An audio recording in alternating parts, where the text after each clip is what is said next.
In today's video, we are going to take a closer look at one of the starting locations of World War II, and that is in Gdansk, or what was Danzig, called Westerplatte. We actually went to Gdansk and checked out this exact location on our vlog channel, Charlie and Rob, so you can find out what we learnt there, but let's take a deeper dive.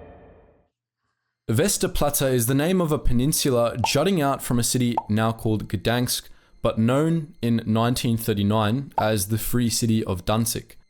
The city was overwhelmingly German, but was part of neither Germany nor Poland. This and somewhat still is, a contentious point between Germans and Poles, both of whom claim the city as historically theirs. I didn't know that. I didn't realise, if this is true, that Danzig, or Gdansk now, was neither Polish nor German. I was always under the assumption that at one point it was German, then it is now Polish. Okay, let's see if it explains a little bit more. When Hitler and the fascists came into power in Germany in 1933, they made Danzig's incorporation into the Reich a fairly high priority. This went down well with the city's German population, who were largely supportive of returning to the fatherland. They democratically elected a fascist city government and started putting up swastika flags, which gave the Poles serious heebie-jeebies. It didn't help that the SA, Hitler's enforcers, were active in the city as well, taking out their political angst on Jewish-owned businesses and anyone who looked suitably Polish. But there were a few spots around the city where the SA couldn't cause trouble. One of them was a certain post office that we've done a video on before, and another was the naval depot at Westerplatte. Both ended up being the sites of epic last stands. Westerplatte was a serious point of contention for the two nations. The depot was built to supply the Polish army, meaning it was full of weapons and ammunition. These dangerous goods were guarded by 88 Polish soldiers. Poland tried to reinforce Westerplatte with more soldiers on several occasions, but backed down after these attempts caused an international incident. When, at least, that's what the Germans thought happened, when in fact, the Poles were up to a bit of subterfuge. It was August 1939, and Poland could see that war was looming. So this was the interesting thing that we learned, that yes, it was a surprise attack on Westerplatte, but the Poles sensed something was going to happen. The problem was they were the main military army and units of Poland just weren't able to get up there. So Westerplatte, the soldiers there, were basically detached from the rest. But they did sense something was going to happen. Westerplatte was cut off and surrounded by Germans. If the Poles wanted to keep it, they had to be ready for anything. During the preceding months, Polish sailors built a series of light fortifications around the peninsula. A few guardhouses and a barracks were built with reinforced concrete, and trenches were dug between them. They also strung out barbed wire and set up barricades in a few strategic spots. All of this was done on the down low, and the Germans didn't pay the Poles any extra attention. Fortifications don't win battles though, soldiers do. But the Poles had a sneaky solution for this too. They would send civilian workmen out of the gates wearing army uniforms, then have real soldiers return. For SA men watching from the shadows, all they saw was Polish soldiers and civilian workers moving around. They didn't realize they were watching the depot slowly receive reinforcements that would prove vital in the near future. And when they talk about reinforcements, it wasn't a lot, was it? I think if I remember rightly, it was over a month ago now that I was in Westerplatte. It was about 150. So there's still not a lot to defend against the German Nazis. By the time Westerplatte was rearmed and reinforced, the garrison had ballooned from 88 soldiers to over 200. They were well armed too, with pistols, grenades, 160 rifles, 22 LMGs, 18 HMGs, 4 81mm mortars, 2 37mm AT guns, and a 75mm field gun. It's not a lot. The Polish depot commander, Major Sukarski, was a Great War veteran of the Austro-Hungarian army and had fought in 2 other wars after World War I. His defensive plan was flawless, and he knew where to set up the heavy weapons to maximize their firepower. He set up 3 lines of defense around Westerplatte. At the heart were the barracks and other reinforced buildings.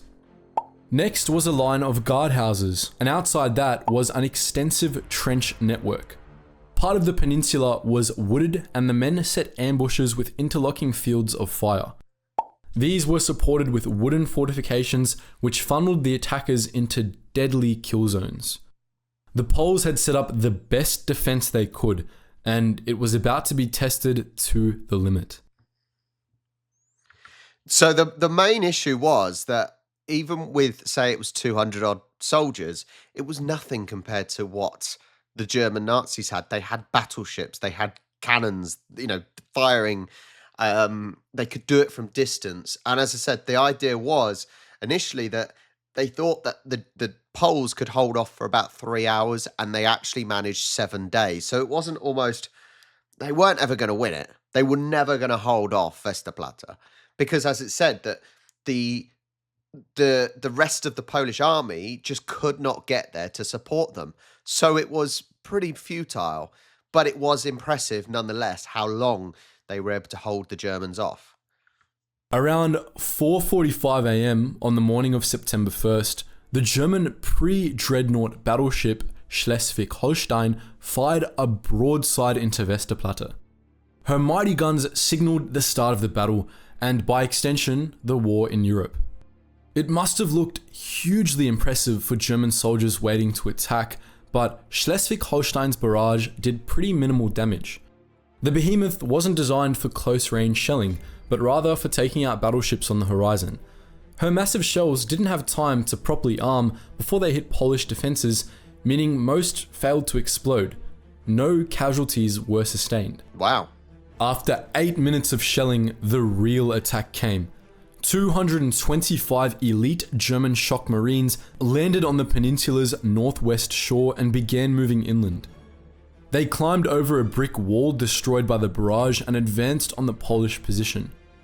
Across the canal behind them, their comrades manned machine gun nests just in case things got nasty.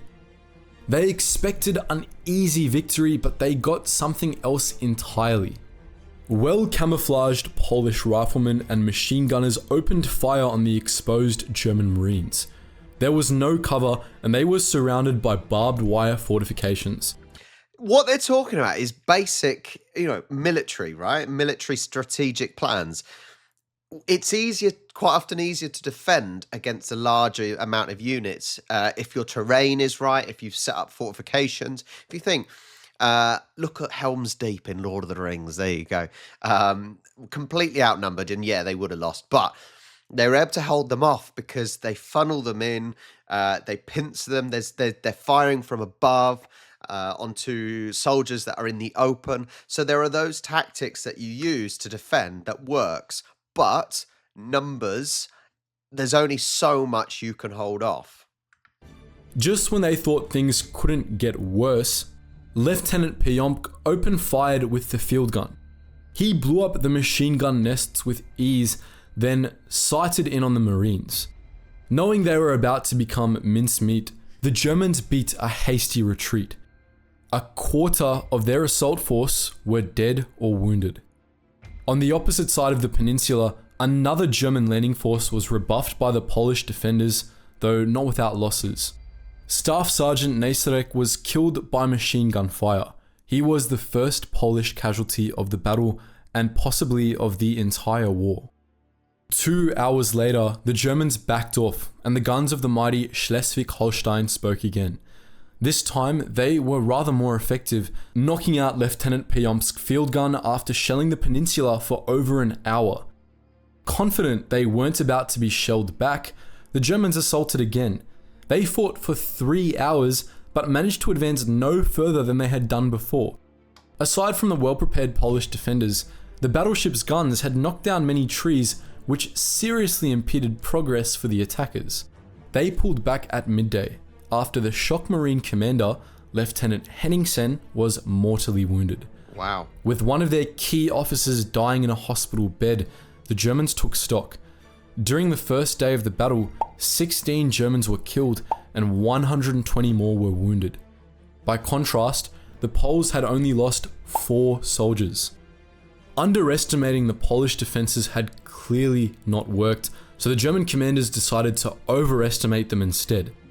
After examining some aerial photos, German officers concluded that Westerplatte was an impenetrable fortress, complete with a tunnel network, underground bunkers, minefields, and armored positions. Did it? In reality, this was a load of BS. The Germans had mistaken hay bales for armored domes. When they couldn't see any trenches nearby, they decided there must be an underground tunnel network. That was probably a better thing for the Germans to do, to overestimate, because it means that you end up ploughing more into it. As I said, at the end of the day, they lasted 7 days, which is a lot longer than they were expected to last. But they were never going to hold it, because at the end of the day, it was the start of the war. The Germans had plenty of soldiers, they had plenty of guns, they had plenty of ammunition to fire down.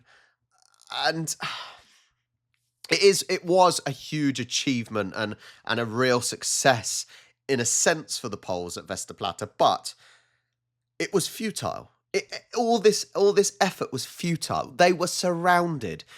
Being at Westerplatte ourselves, it's not big location. It is surrounded. You know, it is basically, it might as well be an island, attached to one small bit at the end. But resistance was futile, and the Germans, all they had to do was keep ploughing and ploughing and ploughing. They had the soldiers to lose in this sense, but they didn't even need to do that. They could have just kept shelling and shelling and bombing and bombing. You know, they were no match really, and that's me being realistic. I went there, and it was a huge achievement of the Poles, but they had no chance against the force of the Germans. They also massively overestimated Polish defensive strength, but that's understandable, seeing as the Poles were extremely pissed off. Hard bastards. For the next 3 days, the Germans pounded Westerplatte from the air and sea. 60 Ju-87 Stukas dive-bombed the depot and managed to knock out Polish mortars, a guardhouse, and the food store. By September 5th, Major Sikorski wanted to surrender. Since the start of the battle, he had been suffering from PTSD episodes and was in very bad shape. This was the old veteran's 4th war, and a soldier only has so much fighting spirit. Unofficially, his deputy, Captain Dombrovsky, took command and led the defense according to the major's plan. But when food supplies began running thin, he gave the officers a choice: surrender or fight on. The Poles were hungry, but they still had fight in them. On September 6th, the Germans stopped shelling the depot and went on the offensive. They kicked things off subtly by charging the Polish positions with a burning train. The train driver, who wasn't totally on board with this, decoupled the burning carriage early. The train rolled to a stop well short of its target and accidentally set fire to the nearby woods. This stripped the area of what little cover was left and gave the Polish machine gunners a nice view of the German positions. In their hasty withdrawal, the Germans took heavy casualties. The next day, September 7th, the Germans got serious. Advancing with flamethrowers, they managed to finally destroy the outlying guardhouses and push the Poles back to their last lines of defense. Pretty much fighting back to back, the Poles knew that the end was nigh. Clumped together in one spot, they would make an easy target for another wave of dive bombers or naval shelling.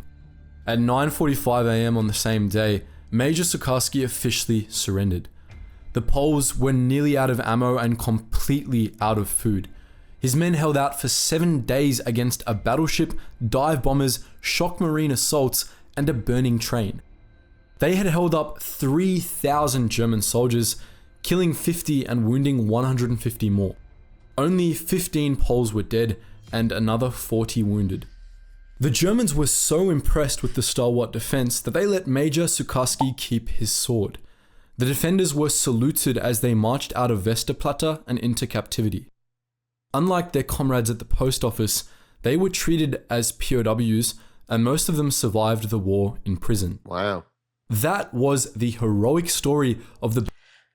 It's incredible. And being at Westerplatte, there isn't a lot there anymore. There's the big monument on top of the hill, but it is a tiny island.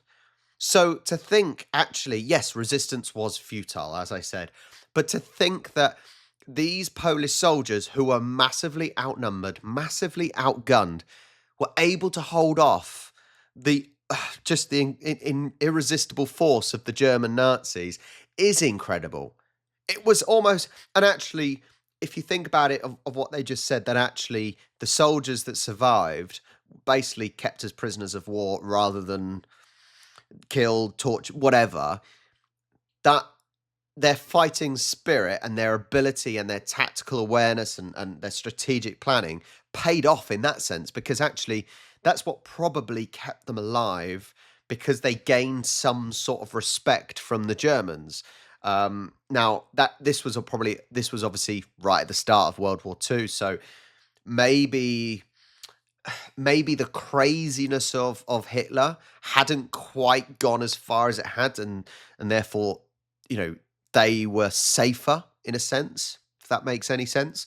He wasn't necessarily gassing them at that point yet. So they, because they gained that respect, but it's an incredible feat. The numbers speak for themselves. And as I said, if you've been to Westerplatte, you know how small it is, and you would think that it would be easy to wipe them out, because it's such a small, and it's almost as if they would have been fighting back to back at the throughout. But an incredible achievement, a bit of history that us over in the United Kingdom we don't hear about. The first time I heard about Westerplatte was when we went to Gdansk, and so you don't hear about these things, and these are the sort of moments that Poles, it gives them their character, right? We all know what Poles are like. They're strong-willed. They're tough. They're a little bit, well, not necessarily seen as being really happy people. They have a resting bitch face, and most of you people watching this will be Poles, and you know that. But this is what makes you up, these sort of things. And a lot of the rest of the world don't know about these moments of bravery and cleverness, and intellect that were used to achieve what you have.